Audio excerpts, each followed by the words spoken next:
தடவையாவது 2 தடவையாவது கூடி வந்து சபையாய் ஆராதியுங்கள், தனி ஜெபங்களிலே கர்த்தரை ஆராதியுங்கள், ஜெபத்திலே தேவனை ஆராதிக்க பழகுங்கள். எதை விட்டாலும் விடாவிட்டாலும் பாருங்க, பிரதானமா சொல்றாங்க.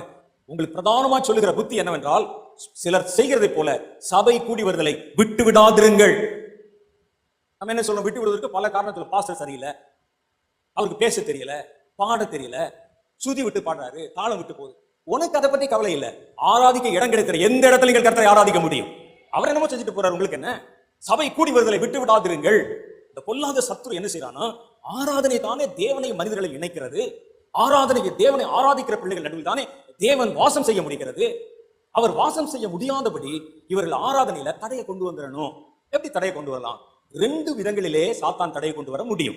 ஒன்று, ஆராதனை செய்ய விடாமல் உங்களுக்கு தடைகளை போடுவது. கவர்மெண்ட் சட்டம் போட்டுருவான், ஆராதிக்க கூடாது யாரும். கவர்மெண்ட் சொல்லுமான்னு கேட்டா சொல்லும். 2020 சொல்லுச்சு, 2021 சொன்னுச்சு.